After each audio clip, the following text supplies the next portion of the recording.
And so we're going to start off with a discussion around a blockchain with one of the real industry thought leaders in this space. Aaron, you want to come on up and introduce yourself from Cornell University? And I'll turn the mic over to you. Thank you. Thank you for having me. So just before we get started, I'd love to sort of get a sense for the audience. So how many people here have heard of blockchains? How many people here hold some cryptocurrency? How many people here hold Bitcoin? How many people hold something other than Bitcoin? Okay, that's very interesting. I do this just so I know when to sell. When all the hands go up, I'm going to be making a quick phone call. Well, very nice to be here. My background is in operating systems and networking, and I worked on decentralized systems. I worked on a whole bunch of peer-to-peer systems, and in fact, I worked on something on a virtual currency way back in the day in 2001 and 2. And those were sort of not the best time to talk about anonymous currencies right after 9/11. And but somehow around 2009, the topic flared up again, and now there's a big push industry-wide. And today this is sort of a mini lecture to try to give you a sense for what's going on in this space, what the challenges are, how the space itself is trying to address its own challenges, and at the end, how networking and the blockchain space can come together. So at a very high level, what's going on here? So blockchain itself has become a keyword. It's become a keyword without an article. We don't talk about a blockchain, the blockchain. People talk about blockchain. If you're in Lower Manhattan, you see two bankers walking. One of them will turn to the other and say, hey, what's your strategy for blockchain? The only other word that I know that gets this treatment is the word God. Okay? So, cryptocurrencies have emerged as a new asset class. They are worth collectively more than $100 billion.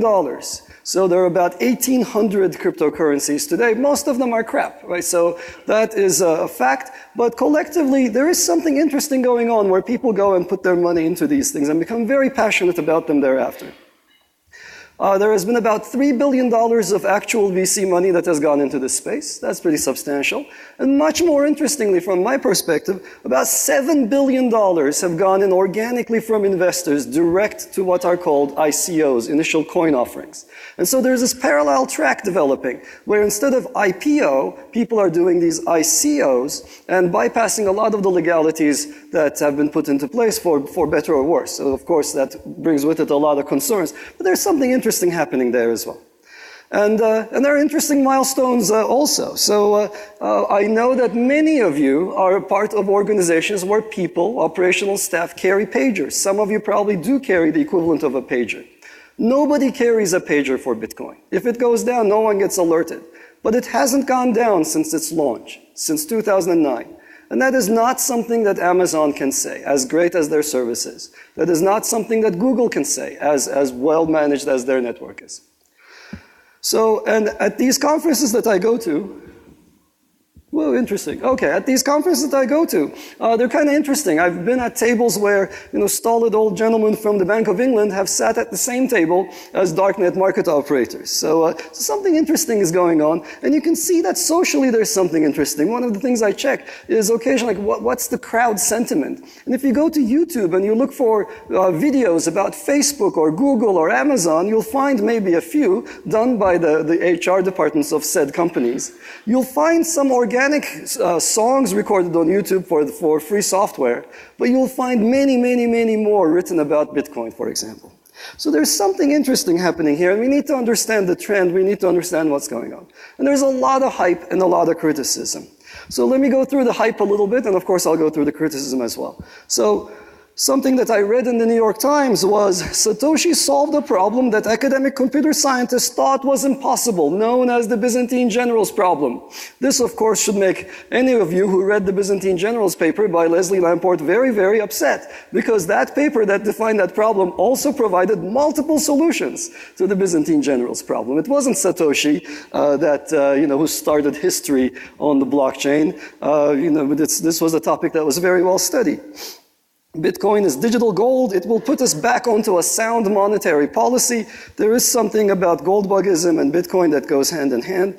Honey Badger, this thing is anti-fragile. It's this magic technology that reacts by itself to any attack and evolves.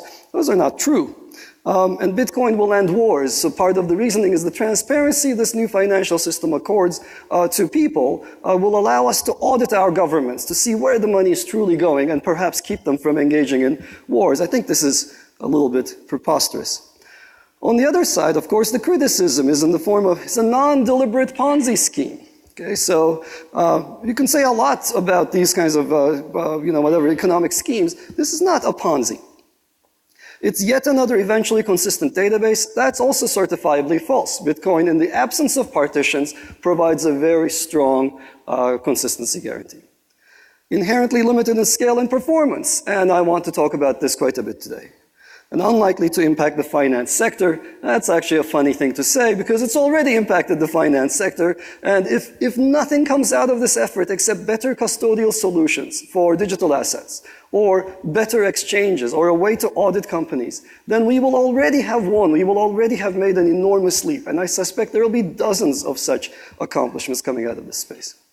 So what is blockchain about? It's not about an append-only log. Okay, so append-only logs are simple things. We all knew how to make these things. They're not, it's over-serialized, boring data structure. That's not why people are writing songs, okay? And in fact, if you look at the cool kids, they're actually working on DAGs anyway. These days, it's all about graphs because graphs accord much more parallelism in their construction. So it's not about the serialization of time. It's not about time-stamping services. We had those. That's the boring stuff. It's not about proof of work, and it's not about proof of anything else. It's not about proof of stake, authority, or anything else. Those are Sybil control mechanisms. They don't even allow us to actually accomplish the thing that we care about most, which is consensus. So what is going on here? Similar to the way that for many decades, a small cadre of engineers worked on something called networking technologies that then suddenly hit big time. What's happening here is a distributed systems community that has been working on Byzantine fault tolerance technologies is finally seeing mainstream interaction. Okay? So we're finally figuring out how to build Byzantine fault tolerant systems at scale. We're desperately looking for applications. We're desperately trying to make the technology scale further, perform better. Okay? That's what's going on. And by doing so, the hope is that we can change the way we conduct business, enable new business models, change the way we organize government and perhaps society. So it's very similar to the internet story. So we're seeing the emergence of a new class of systems that carry out a service without a single participant in charge. So that person who's the keeper of, the gatekeeper to any kind of a resource can now be pushed aside, disintermediated. These systems ensure strong integrity for the data they manage.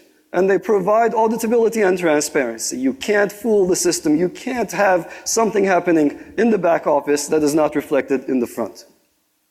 So that in turn brings in a new family of applications, as well as new high integrity systems, new financial instruments, and new corporate structures, trusts, and partnerships in the form of smart contracts. And I'll talk about those later. But if you sort of just to sanity check what I'm saying, until very recently, the most exciting thing I could do financially was to write a check. And if I wanted to get a little fancy, I could actually post-date my check. That was the extent of it. And now I can say all sorts of expressive things. I can say something like, I would like to donate $5,000 to Bruce's charity, assuming he can raise $50,000 for it, or something like that, or else the money gets reversed back to me. This is very, very easy to write, and I couldn't write that before. So my high-level message to you today in the time I have is that there are deep scientific contributions and a burgeoning subdiscipline here. This is really exciting, and there's fundamental work going on. The topics involved will touch multiple disciplines. It will span distributed systems, economics, game theory, finance, of course, programming languages, econ, the construction techniques that we are sort of uncovering are going to be with us forever, even if the cryptocurrency space fails entirely and goes to zero. So I don't care about the price of any of those things that you see on CoinMarketCap. I do not track the Bitcoin price. It is of no material importance to me. Okay? So what's really interesting here is the technology. So in this talk, I will try to give you a very brief overview of how this technology came about, try to familiarize you with sort of what's going on behind the scenes and some of the keywords and topics. I'll focus on the scale and security topics. I'm not going to touch upon economics at all, and I'll talk very, very briefly about applications to networking. So how do we keep track of records? So I think this is the big question for anybody, right, in the sort of in the space of civilizations. And so if I look back, at the way we kept track of records, the most important record we have is a record of wealth. Who's got how much purchasing power? And typically we did this with physical tokens. You will recognize that physical token, and I'm sure most of you can't look at this and think about just how much value that represents. But it's just a shiny metal, okay? So you're just culturally conditioned to think that this thing is valuable, as am I. And I can't look at this without, going back to the days in like the covered bazaar where you see all this shimmering gold and so forth. But to other cultures, they use different kinds of tokens. This is what the Pacific Islanders used. It takes a lot of time to collect these trinkets from the water, so therefore that represents value to them. Of course, the early Chinese used the knives as money. This is kind of interesting. But most interesting of all was the island of Yap, where in the Pacific, where they used these large stones to keep track of who had how much wealth. The reason why they picked these big stones is because this island lacked big stones, okay? So you had to go to the island over to carve out your currency, your coin, and come back. And that represented excess time and an ability to organize an outing that represented then your ability to purchase things, that you had that means. And of course, once you did carve your rock and come back, what did you do? Well, they did exactly what we do with our wealth and bling. You just display it, right? And so, in front of your house.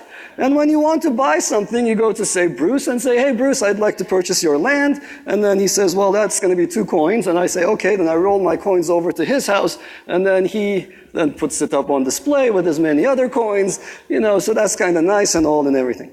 But one of the most interesting stories on the island of Yap is a very well-documented story from 1873 when a British anthropologist was on the island. And a group actually went to the island over to carve out a big, giant coin. They did. And on the way back, I'm sure all of you have been on tipsy boats. On the way back, they dropped the coin in the ocean. Okay? They finally made it back. Now there's an interesting thing going on. You hit the village, you're kind of wet, you feel kind of lame about, what happened. And you say, look, we carved the coin, except we couldn't bring it back. I can't display it in front of my house. That stupid big rock is under the ocean. And the island decided to make a very interesting call. They said, you know what? We're going to let you count that coin. So from that moment on, that person could go to Bruce and say, hey, Bruce, I'm going to give you one of my coins and the coin at the bottom of the ocean that nobody has ever seen. Okay? So, and so that, I think, is one of the first genesis stories for virtual currencies. Okay? And if you actually follow what's going on, as long as the village agrees on the ownership of the coin under the ocean that nobody sees, it's actually a perfectly legitimate form of currency. And just to make sure that I'm not making this story up, that's the coin. Okay? So it really is real, it really did fall, and they really did use it as currency. So in sort of blockchain terms, the exact same thing is what we're going to do. We cannot use physical tokens, or digital tokens especially. We cannot use digital tokens to replace physical tokens, because I can make umpteen copies of any digital token.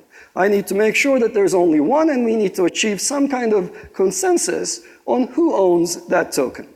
And so all of these systems at their heart come down to some kind of a record, some kind of a ledger that keeps track of an orderly set of transfers. So in this case, Alice gives Bob 10 coins, Bob gives Charlie 10 coins, Charlie gives David 5 coins. You can see that the flow equation is conserved, right? That Bob doesn't try to give 15 to Charlie because he doesn't have 15. And if he were to try, then the ledger entry would be considered invalid and struck from the record.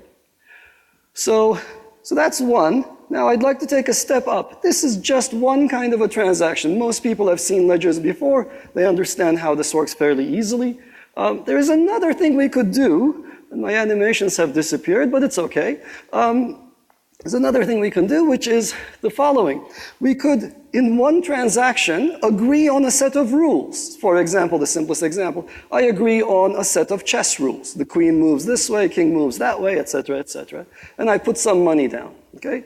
And in fact, let's say Karpov and Kasparov put some money down.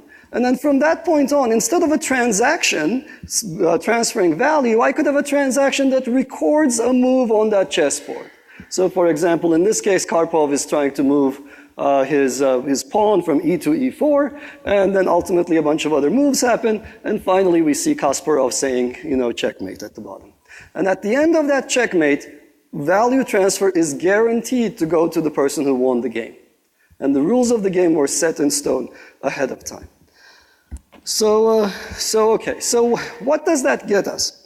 That gets us a commitment to an agreement that is incontrovertible and a verifiable record of actions that have a particular money flow at the end. These things, the programmatic methods of directing money flows, is what we call smart contracts. Okay? I consider smart contracts to be one of the biggest things in the history of civilization. If I look back thousands of years, we can see certain important things. I'm sure everybody here has heard of Babylon and Hammurabi and how they actually made a step up because of the fact that they wrote down their laws, that their subjects could count on what the ruler, what the sovereign could do and could not do. I don't think you've heard of Enshuna, which is the neighboring city-state next to Babylon. Everyone's heard of Babylon. So fast forward some more, we have corporations, virtual entities that have the potential to take action, independent of their constituents. And that, of course, allowed an enormous collection of capital to take place in the West. And smart contracts combine those two ideas. You now have independent actors, programs that can act as first state principals, PALs, P-A-Ls, principals, who can direct money flows and be confined by a set of pre-agreed upon rules. This suddenly changes the game on how we conduct business, how we organize people. Okay, so at the heart of all of this are consensus protocols. And I mentioned before that we've had 40 years of research on consensus protocols. And at the end of that, we have what I will call the sort of Lamport-Liskov style, if you heard of those Turing Award winners, what sometimes is called as classical consensus. So these are systems where you have a small, well-defined set of nodes, typically 3 times as big as the number of compromised nodes you plan to have, that implement a replicated state machine. And we had this model with us for a long time. It's used at the heart of many web services, like Google's various different internal systems for keeping track of the lock service and so forth. But this approach, the problem with this approach is that the correctness proofs for classical consensus all rely on judicious intersections. I will write to a quorum, and you will read from a quorum, and my quorum and your quorum will have just enough people in common that there's guaranteed to be a correct person in the middle who then makes sure that what I said goes to you in the subsequent operation. That makes these systems very fragile. We have to agree on who the members are. So that brings in a notion of identity and a priori agreement on who the record keepers are. And so that's why these systems were not suitable for building a new class of financial applications. They also have problems with scaling, and they of course have some problems with privacy. Our interactions would be visible to all participants. So there's some work going on, some research going on at VMware to actually address some of these issues. But nevertheless, this area, at least until very, very recently, was hampered by these fundamental limitations. Now, Nakamoto came on the scene in 2008, 2009 with a brand new consensus mechanism that I want to share with you. So at least at the end of this talk, you'll have an understanding of how that works. And later on, I'll briefly talk about how to beat the system and make more money. It's a very Vegas kind of a talk here today. But give me a little bit for the sort of the foundation. So here's how these blockchains work. So we have, that's the tail of a blockchain on the left there. And the participants in the system issue cryptographically signed certificates of transfer or transactions. So that blue thing is a transaction that says Alice gives to Bob 10 coins, Bob gives Charlie 3 coins, and so forth. The participants in the system collate these transactions, and they perform what's known as mining. Mining is simply the act of finding a crypto puzzle that is unique to that collection of transactions and that particular tail of the blockchain that then is very, very difficult to find. So the system adjusts the difficulty of the puzzle.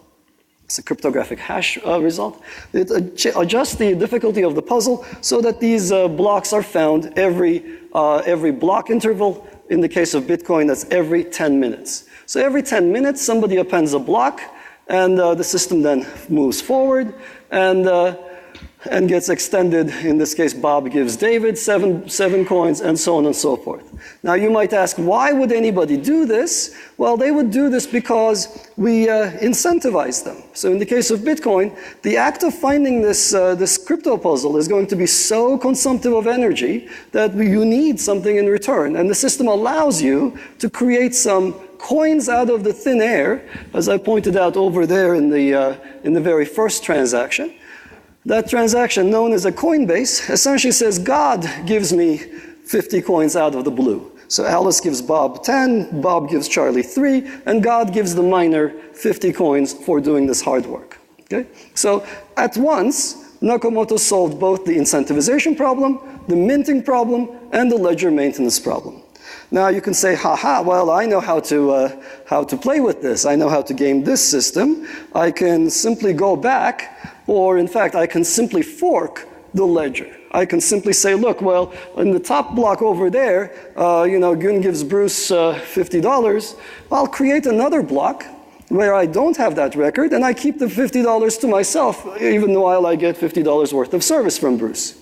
That would be okay, except I will find myself hampered because the vast majority of the network will continue to build on the longest chain, and my efforts to rewrite this chain will always be behind the masses as long as my hashing power, my ability to solve these crypto puzzles, is less than the majority of the network. So as long as I'm a minority in the network, I will not be able to overtake the masses that are constantly extending the same blockchain. My efforts to try to create an alternative reality will forever and necessarily be slower than the rest of the folks, and I won't be able to create a legitimate alternative. So, okay, so that's how the pruning works in the system. And we're seeing an interesting stack develop. I know most of you are familiar with the OSI 7 layers, right? It's sort of conceptual, but it's nevertheless very useful. We have a similar thing happening with blockchains. We only have 4 so far. I'm sure by the end, just like everybody else, will have 7 or more. But at the moment, we're seeing the network layer at the bottom, the consensus layer on top, the contract layer at which the applications, like that chess example I showed you, reside, and at the very top layer, the governance layer. Sometimes you have questions that are sort of meta. Should this contract be rolled back? Those kinds of, or should some meta parameters about the system, how frequently it updates blocks and so forth, be changed? So that happens at the governance layer. So, okay, so let me just sort of walk you through what happened with this. So Satoshi came up with this very cool idea, and as soon as that happened, of course, people started using their CPUs to mine blocks on blockchains. And of course, CPUs are not designed for this. GPUs are faster, and a lot of people started shifting to GPUs. If you know any millennials, when they were sort of 13, about like 5-6 years ago, they were all complaining because they couldn't get gaming cards, right? Because people were buying these GPUs to put them to use for blockchain mining. That got replaced with FPGAs, which gave rise to this kind of a situation. I'm putting these tangled up cables because I know that we'll get a reaction from this audience. I know it sort of unnerves you deep down. Just a very quick story from my CMU colleagues.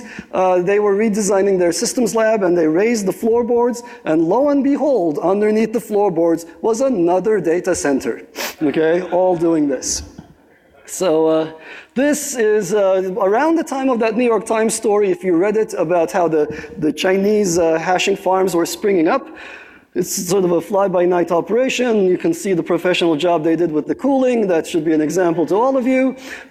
So here's another one. This is an actual picture from one part. So the next 3 pictures are from the same location. This, even I don't manage a big network like you guys do. It makes me a little upset. This is what happened to that setup, and and this is the aftermath.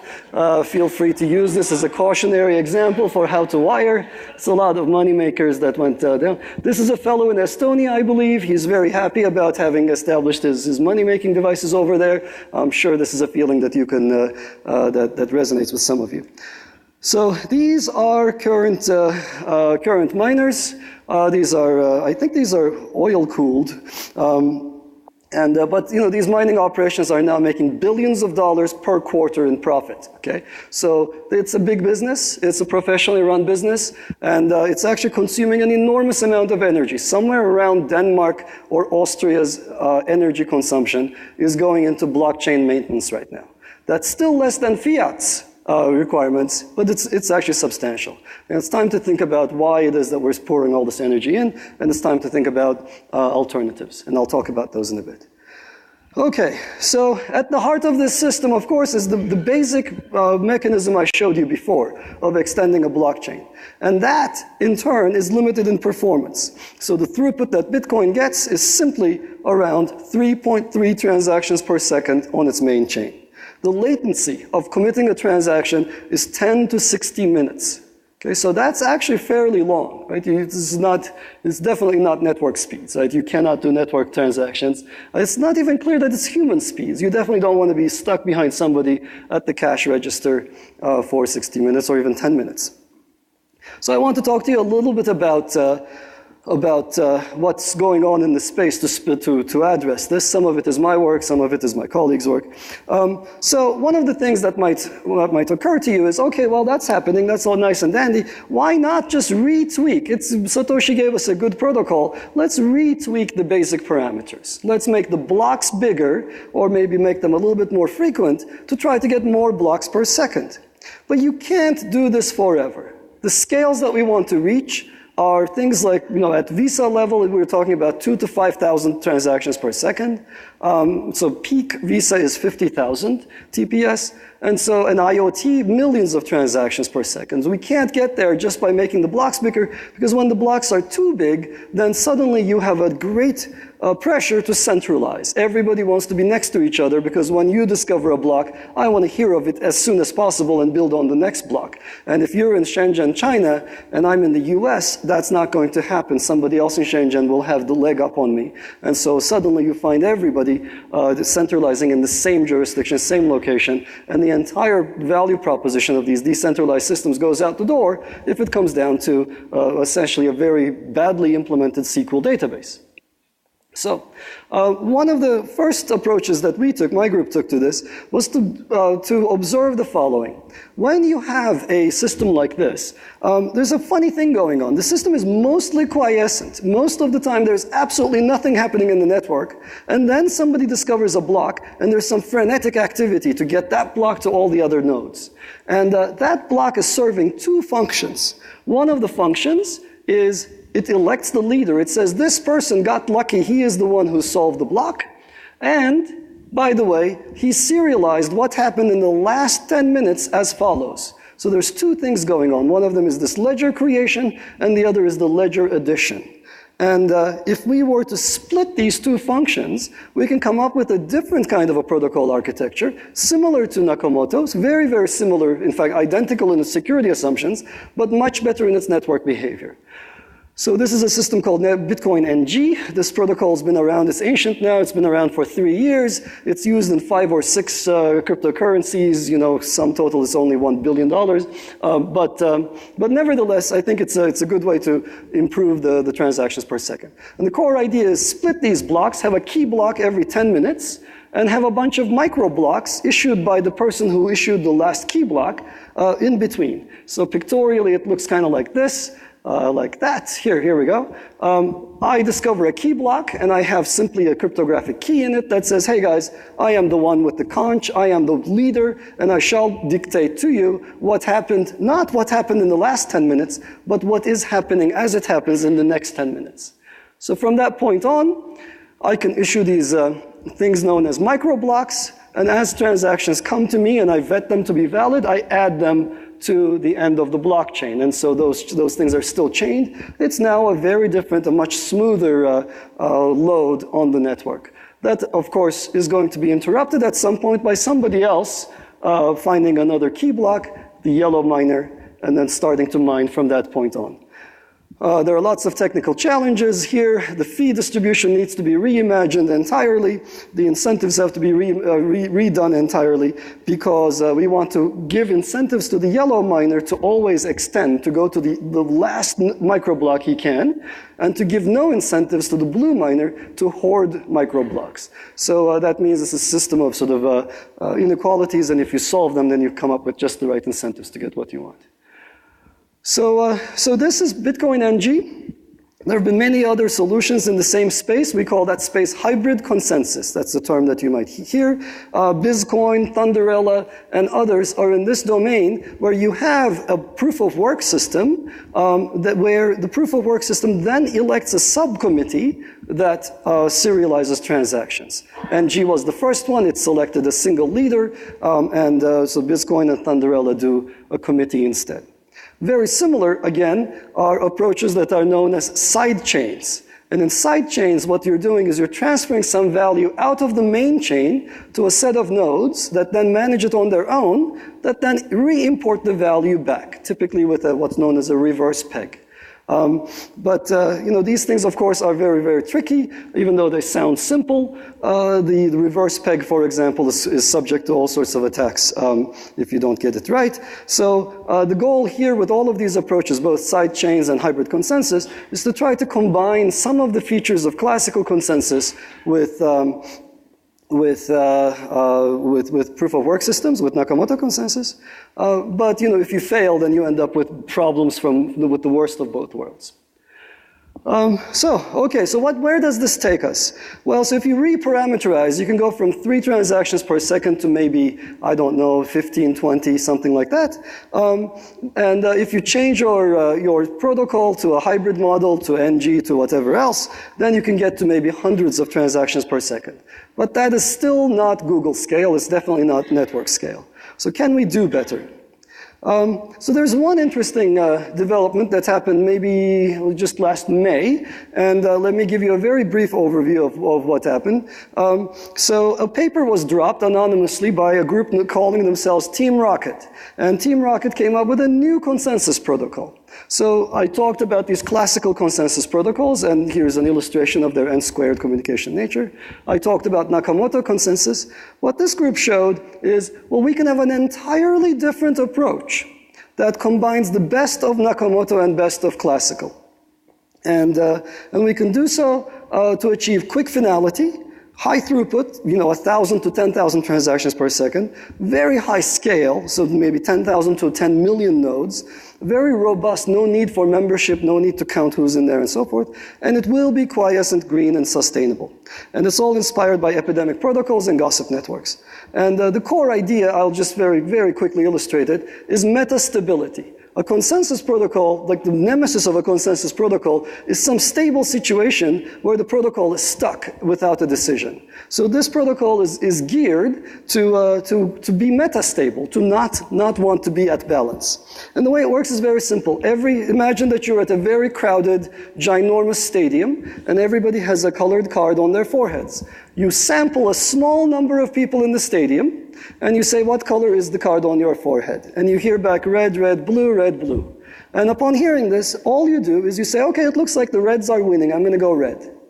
And if you do that, the worst thing that could have happened in the initial stage was a 50-50 split. More than likely, after one round, we will have oversampled either the reds or the blues. And so we will be at a 51-49 split. And then after the next round, more than likely, we will be going towards whatever it is that we oversampled. We will go from 51-49 to 53-47, and so on and so on. And at some point, we will cross a particular threshold known as a phase shift, and after a certain point, we will go past the point of no return towards a decision.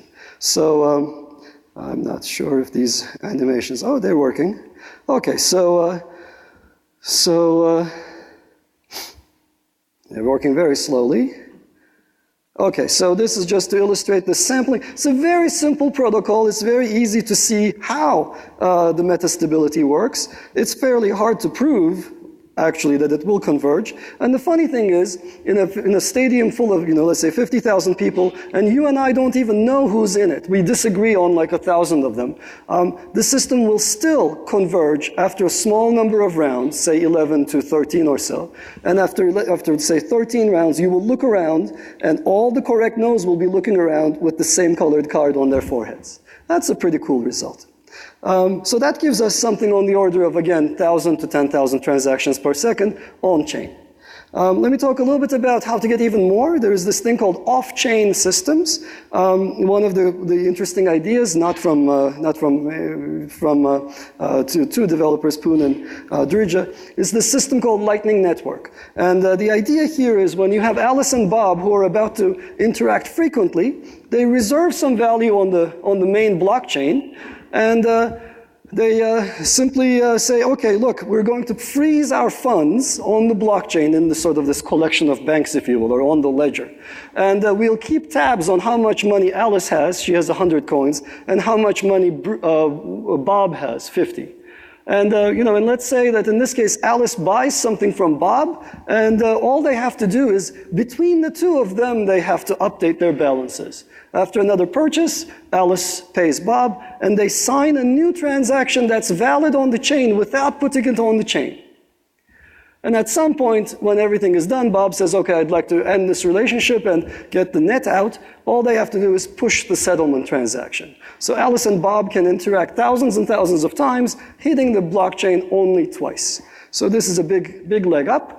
The problem with this approach, of course, is Alice could misbehave. At any time, she could go ahead of Bob and push the very first transaction to reset the state, to try to close the channel with the initial state, the stale state, prior to her payments, prior to her receiving service. So the system has to do a lot of tricky things to make sure that it can punish Alice if she does that. So my group looked at something else. We looked at how to use trusted computing environments like Intel SGX and others to see how that can help.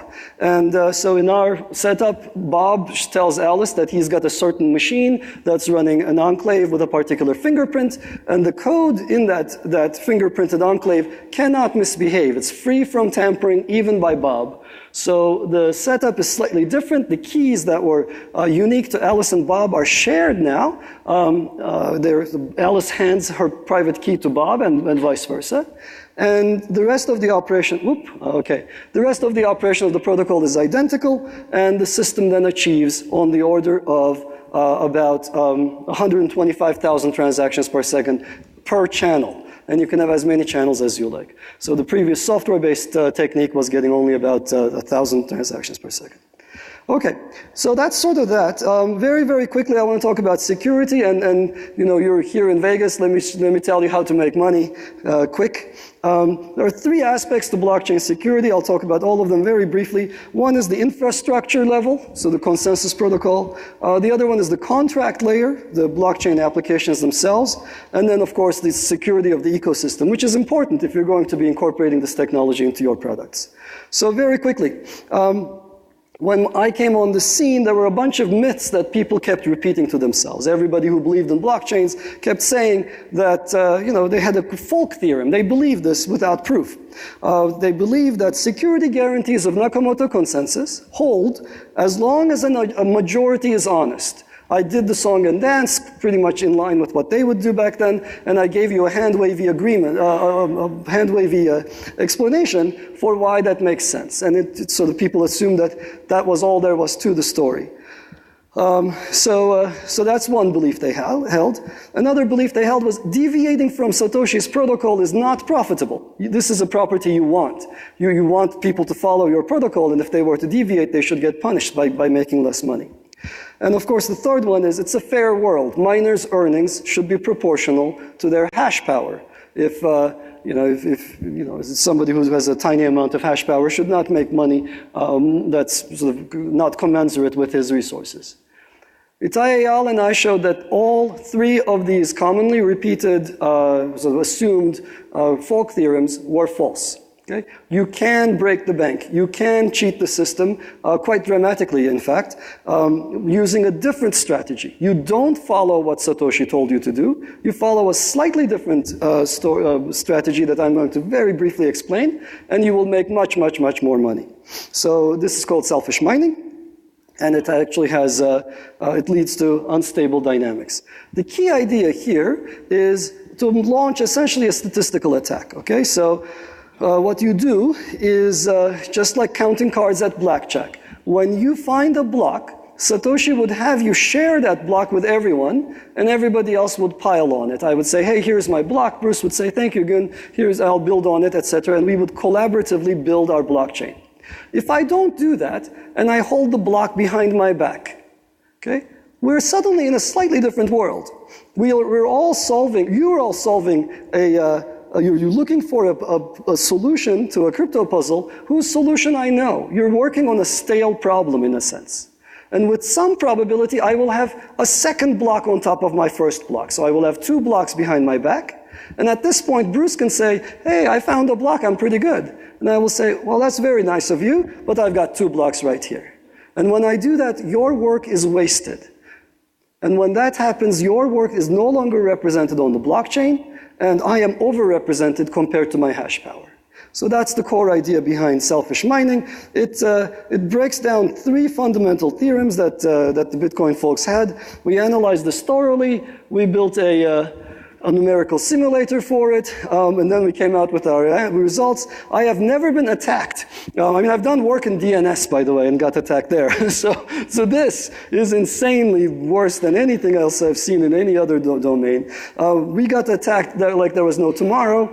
The Bitcoin community ended up funding its own numerical simulator, which was really interesting because Itai, my postdoc, was like, why are they funding this stuff? I could give them my own, but they wouldn't trust his. So they rewrote it from scratch. Many other people have done simulators since then, and this has been proven over and over again. And the result looks like this. On the x-axis, I'm showing the hash power of the attacker. On the y-axis, I'm showing the pool revenues. And this is what happens in the worst case scenario, which is if I have if I own more than 33% of the hash power in the network, I can make more than 33% of the rewards. In fact, if I own 49% of the hash power, I make 100% of the rewards.